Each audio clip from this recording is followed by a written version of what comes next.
Hey dudes, welcome to Splat from the Past, the only 80s themed horror and sci-fi show where things can get totally radical.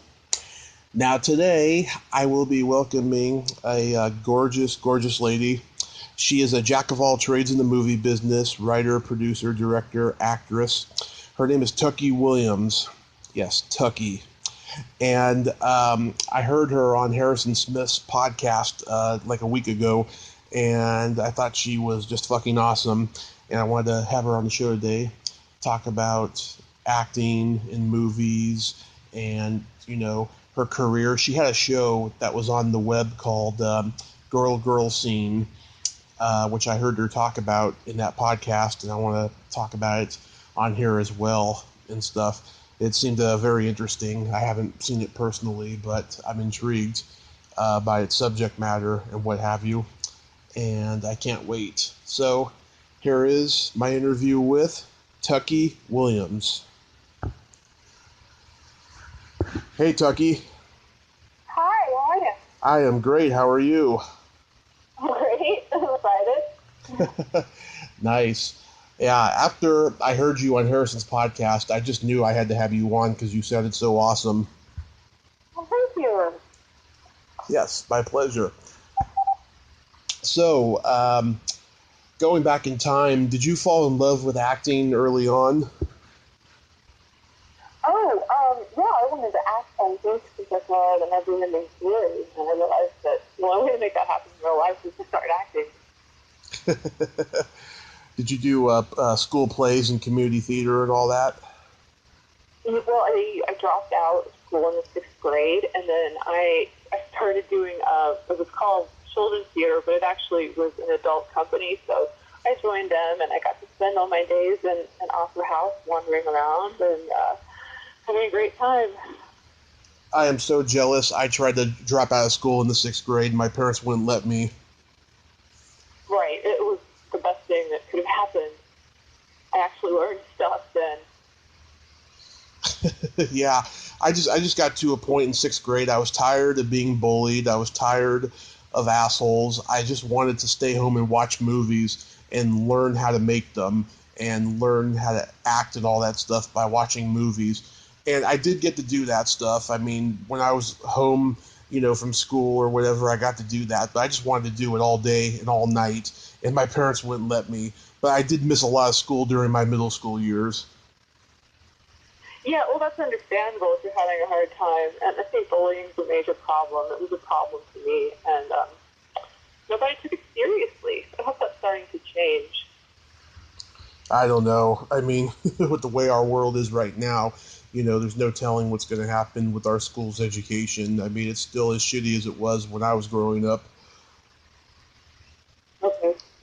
Right. I'm just hoping that the people are more aware of bullying on some level. I mean, how bad it can be in the kids, how traumatic it can be. Yeah. I hope that's the case. Where are you originally from? I'm from Lexington. My family's been in Lexington for 4 generations. Washington State? Actually, Kentucky, sorry.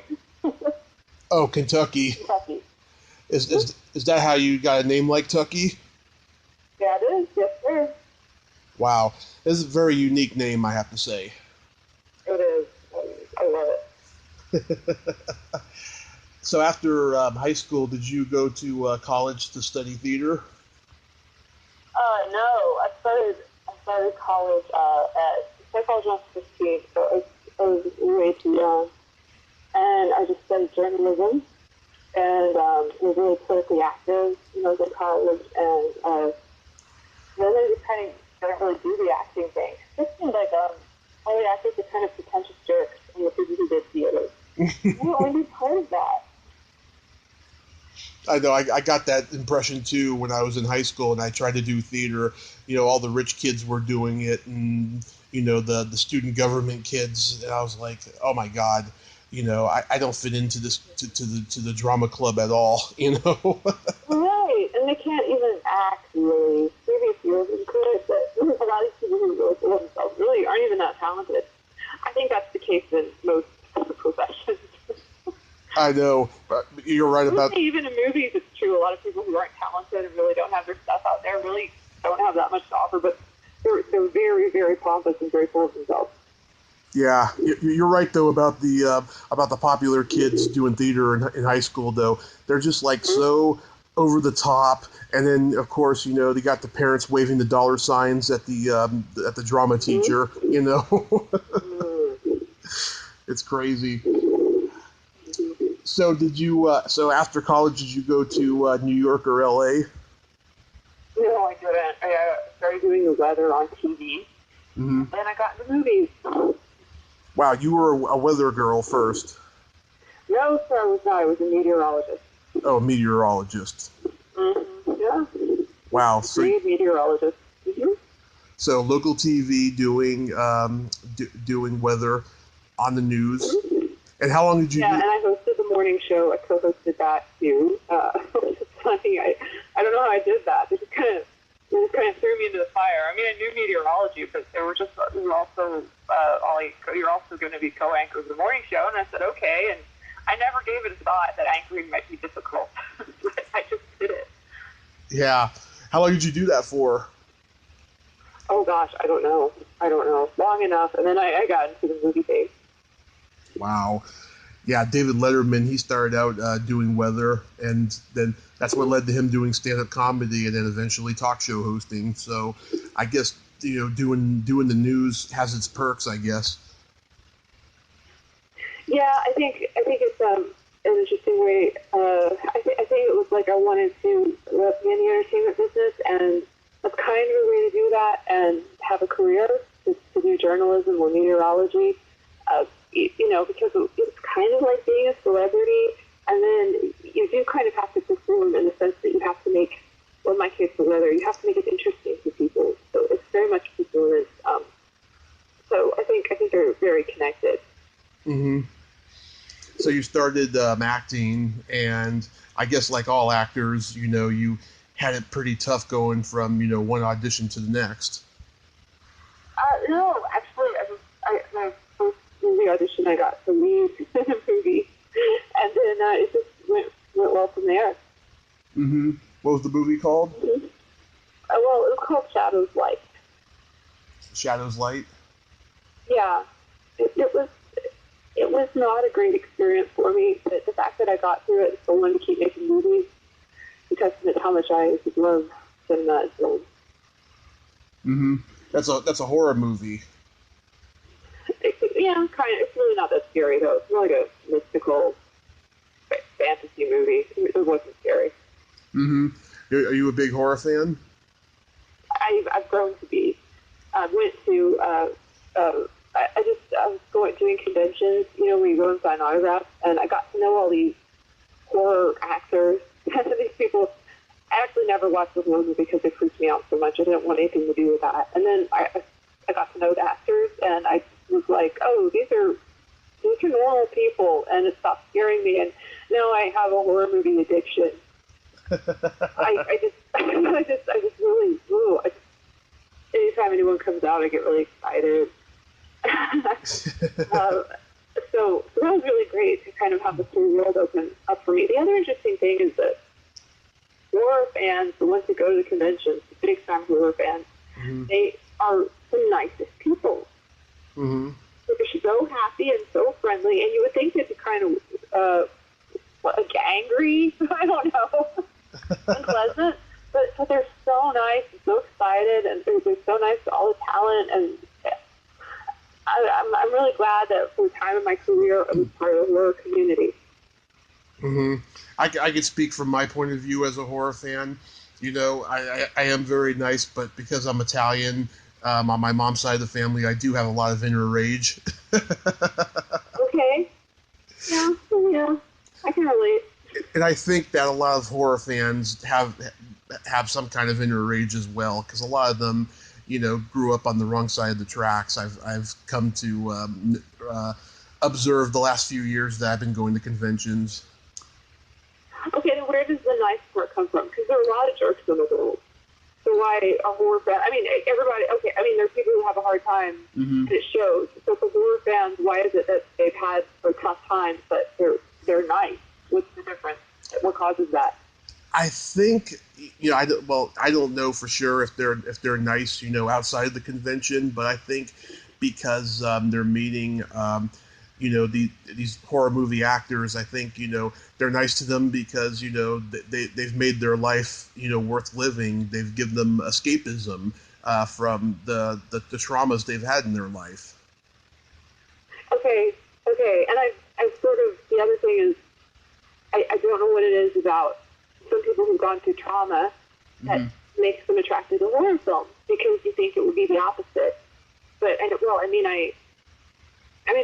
my family's very, we're in and out of therapy. We're very, we're very about mental health and everything, and so going to therapy is just part of the thing. It's like, oh, you need to go to therapy. It's been 2 years. Go back into therapy again. So I was in therapy once, I think, a few years ago, and she said, what's going to make you feel better tonight? And I said, it's going to be to go home and watch Poltergeist. And she goes, oh my God, no, don't do that. I said, no, that's going to help me. And she didn't understand. She believed me, but she didn't understand that. So ever since that happened, I've been trying to figure out what is therapeutic about horror films. And I don't know. Do you know? I don't know, because I love all genres, but I know I like horror films because they don't just have scary stuff in them. They also have things around the plots. There's humor, there's some kind of drama, there's just plain good acting, sometimes bad acting, depending on the movie. They're just a lot of fun. They are. They really are. Yeah, I mean, it's just so wild to me, from having spent a lot of my life doing everything I could to avoid even thinking about horror, to just being immersed in it and loving it. My mom definitely thought that was weird, because I was just secretly watching this stuff. She didn't get it. A lot of people don't get it. I'm really glad that I tapped into it, though. I'd love to make a horror movie. I mean, it would be fantastic. An actual full-fledged horror movie with lots of blood and all that? Yeah, I would like to make something like Prince of Darkness that that was really, really dark and made you think about things in a different light, and also that had a really good score. Yeah, I've written a couple horror movies, and one I'm trying to sell right now. That's very dear to my heart. I got it from the most unusual of inspirations when I wrote it, and hopefully if I can get some money together and stuff, it'll be pretty entertaining. Yeah, great.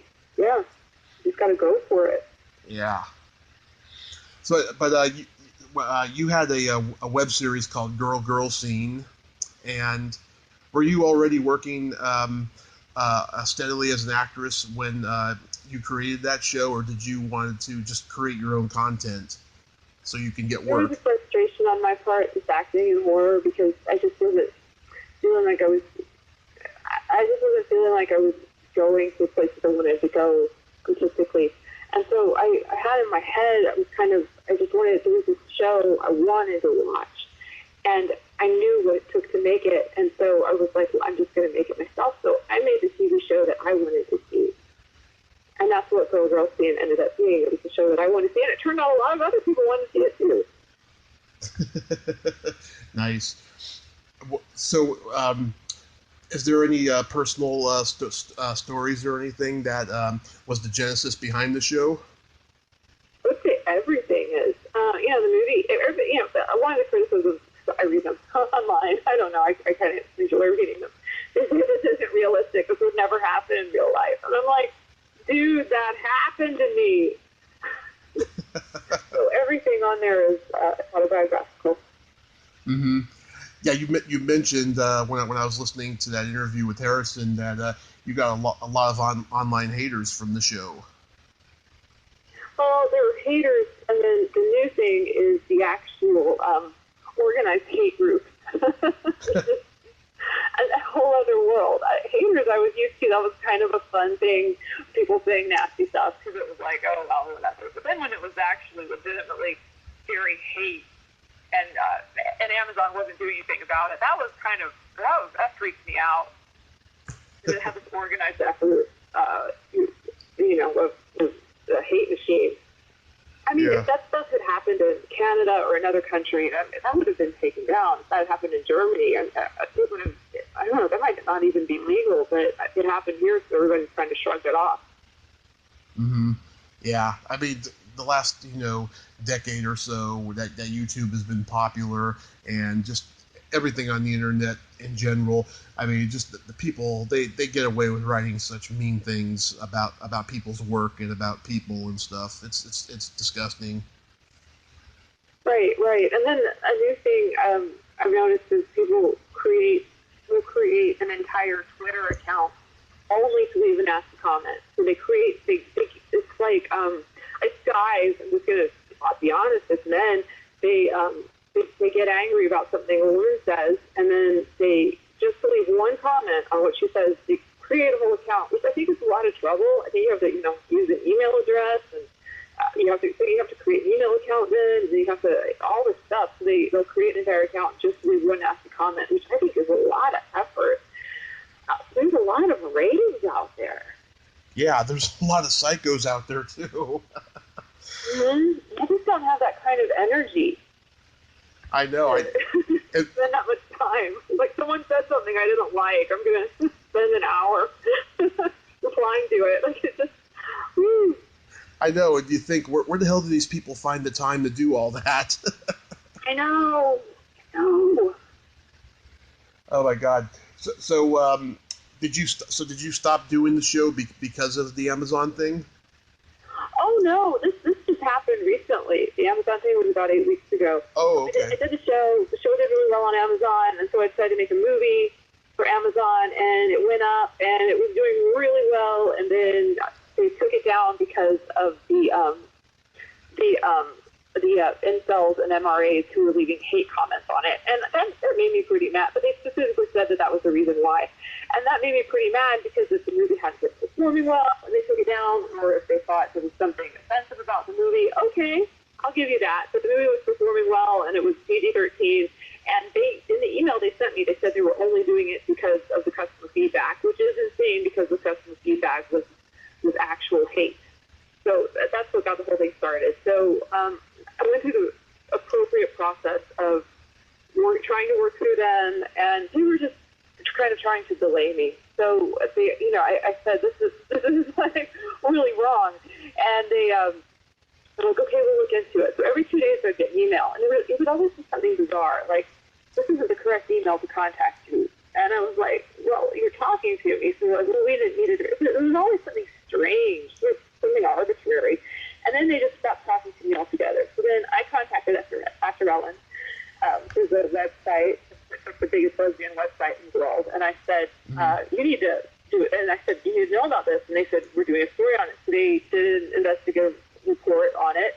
And they released it. And then a bunch of people got mad. A whole bunch of people, I mean, gay and straight, all over the world got mad and wrote to Amazon. And Amazon got so they just didn't want to deal with it anymore. So they put the movie back up a week later. A week after that report came out. Wow. Yeah. But the hate comments are still up there.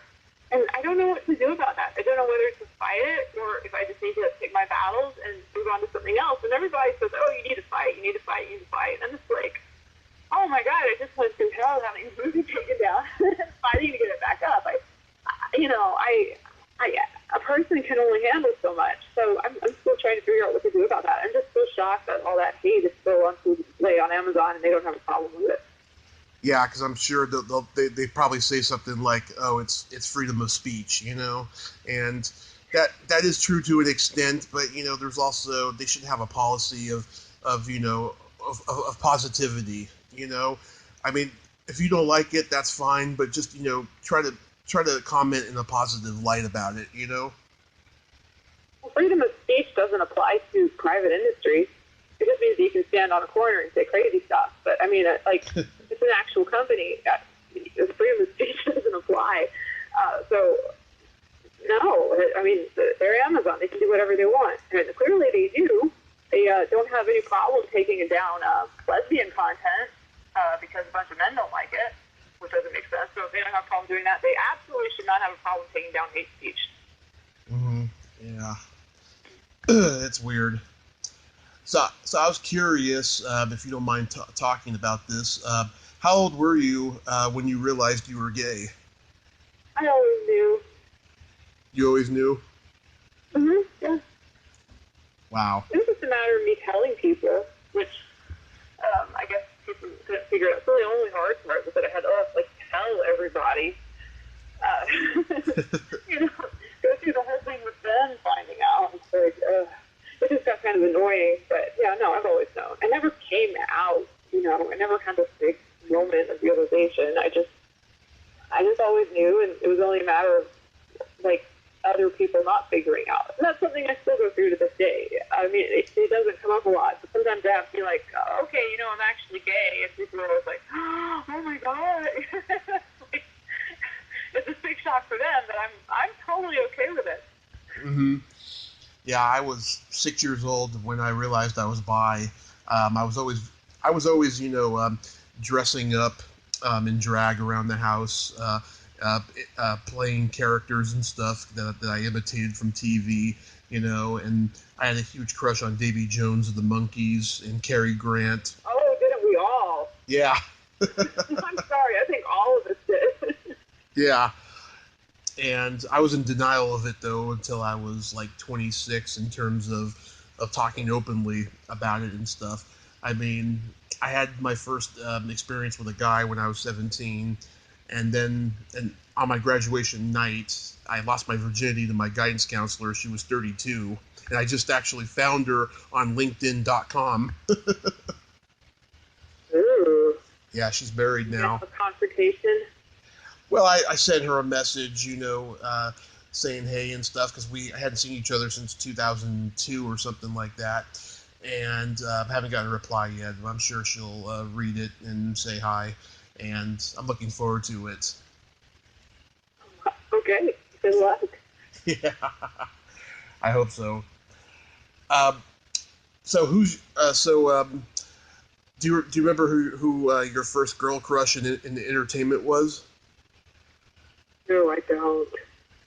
Oh my gosh, no. There's so many. I really don't.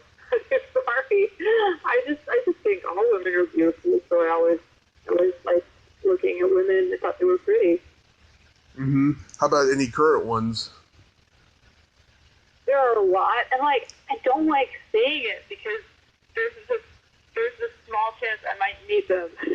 So I want to be really cool when I meet them, right? And I don't want them to be able to find out, oh wait, she talks about that she was obsessed with me. Back a few years ago, she said in an interview that she was obsessed with me. So, wait, there's someone really recently, Sarah Beatty. I don't even, she's a comedy writer. I just found her, actually literally a few days ago. She's beautiful, and she's really funny. She's more funny, but I kind of super into her at the moment. Yeah, me right now, Sofia Vergara. Okay. She's gorgeous. I mean, yeah. I would say I was upset or hurt or that Modern Family was canceled, though. But I hope they put her in something right away. Yeah, she's a gorgeous woman, and I hope. I don't want to say this. I just hope I look. I don't even look like her at my age, but I hope I look like her when I'm her age. She's perfect looking. I know, and nobody's freakish to look at. She's like a real life Barbie doll, and I don't know what that's like for her, but oh my god. I know, and she looks natural too. She doesn't look like she's had a ton of Botox. Right. So I'm always studying her face to see what she's had done, because I want to know what I'm going to need to do. Yeah. Have you ever seen the Kevin Smith movie Chasing Amy? Yes. Do you like that movie? I think at the time it was relevant, but when you watch it now, it's super offensive. But at the time, and people are offended by it now, but I'm like, well, at the time, it was a big deal to make a movie that had, a lesbian as the main character. Make a mainstream film that had a movie with a lesbian character. So I think it was very of its time. And I'm not going to be everybody were basing their thoughts about lesbians on it, I wouldn't be happy. But I don't think we should hate the movie either, because, like I said, at the time it was really important. Yeah, I know some lesbians who didn't like it, and my analysis of the movie is this: I think that the character of Alyssa Jones, I mean, it's mentioned in the movie that she had a threesome with two guys when she was in high school. I think, okay, a lot of people thought, what Banky says in the movie was what the movie was about. That, all a lesbian needs is a guy to turn her around. I don't think it was about that at all. I think that he was trying to say that Alyssa was bisexual without using the term bisexual, because it's such a loaded subject, because people have been saying, for centuries now, that bisexuality doesn't exist. You know what I mean? Mm-hmm. And that's what my analysis of the movie is. And well, Jason Lee later said that Binky was gay. Right. So, but there are a lot of layers to it. Yeah, I think he said that. I think the character said that out of anger, and that was his whole deal. Right. Like I said, there are a lot of layers to it. Yes, it's problematic. I just say let's just say have it be what it is, and then move on from there. Right, like Affleck's character, he knew that Jason Lee's character was gay in the movie, and he suggested that they all sleep together, at the end of the movie, which was, to me, very Tarantino-esque of fucking with the audience's head, Oh, that was kind of gross. But I'm glad Binky had a boyfriend and Jay and Silent Bob right back. Oh yeah. I'm very happy. Oh yeah, and I'm looking forward to seeing the reboot. Oh boy. I don't know if I am or not. I mean, I am, but I just know it's going to be. I saw the trailer, and oh my god, it looks great. And you're going to see some surprises in that. I'm sure. Yeah. Oh. What's your favorite movie of all time? Pulp Fiction. Yeah, that's on my list of top 40. But my favorite movie of all time is Back to the Future. Okay, I have a friend who feels the same way. Yeah. I mean, ever since I was 3 years old and I discovered the movie, I've always had that fantasy of going back in time and seeing my parents in high school. Really? Yeah, because my parents used to let me look at their high school yearbooks, and I still have them. And I just, you grow up not getting your parents, and then when you find out about stuff they did in high school, then you get them. And I've learned a lot about them in the last, 15 years or so of adulthood. They told me stuff that they did that I'm just, shocked and mortified by, because throughout my childhood, they told me not to do that stuff, Okay, right. Yeah. And so, that's my favorite movie of all time. Probably my second favorite movie of all time is Night of the Comet. I don't know that one. Yeah, that's Catherine Mary Stewart and Kelly Maroney. They play these two teenage valley girls, 1984. They wake up and they're the last two girls on Earth, and the entire world has been wiped out and turned into dust. And then they find out that there's a few other survivors, including a guy that Catherine Mary Stewart ends up with, and they find out that there's two children left on Earth that they end up becoming surrogate parents to at the end, and they got these. How have I never heard of this movie? And these mad scientists. Yeah, I'm surprised you haven't seen anything of it at conventions and stuff, because it's a very popular cult movie. Oh, I've never heard of it. It sounds wonderful. I'm gonna check it out. Yeah, Night of the Comet. It's uploaded at least twice on YouTube, and okay. I'll pay for it. Yeah, it's a great movie. I got it on Blu-ray and VHS from the 80s, and I got this beautiful poster of it in my room. I'm obsessed with that movie. Okay, I'll watch it tonight. Awesome. Let me know if you like it. I will, yeah. So, do you have any upcoming projects you'd like to plug? Well, weirdly enough, I have another movie that's about to come out. Before all this started, I had another movie about to come out. It's called Dagger Kids. It's like a completely different thing. It's for a niche audience. It's just a sci-fi fantasy thing. It's kind of has been put on the back burner after everything's happened. So I think I'm just going to do a soft release of that movie and see if anybody picks up on it. But right now, I'm just really focused on Girl Scene and what happened with that film, and kind of doing what I can to repair the damage that was done. Mm-hmm. Well, I hope you. Yes, there is a movie coming out. Like in 2 weeks, there's a movie coming out. But I've only been talking about it. You're probably the first person outside of my friend Mark who's editing it. You're probably the first person who knows about that. Well, I hope you persevere through that whole controversy, and that this movie that you got coming out will be successful. Is it going to come out in streaming? Yeah, it's going to come out on Amazon. I hope that. But I don't think that angry men are going to pick on this one, because it's just cute. It's like a kids movie. If you pick on this, it's fine. I mean, this isn't anything anybody's going to ever get upset about. I hope there are always people who complain. There will probably be people who complain, like, this is childish. This is unrealistic. And it's like, yeah, dude, that was the whole point. Well, I hope they don't pull it out and sell it to a lesser streaming company like Crackle or something. At this point, I honestly don't care. No, I want the movie to do well. It's just so weird. I have a movie coming out, and I'm thinking about it and working on it, but it's like just such in the background compared to everything I've been going through. Well, I hope it does well, Tucky, and I thank you so much for coming on today. Thank you for having me on. This was really fun to talk to you, and I hope it wasn't too much of a downer. Oh, no. You were not a downer and stuff, but... I want positive dopamine to come out of this. I want everybody to be happy.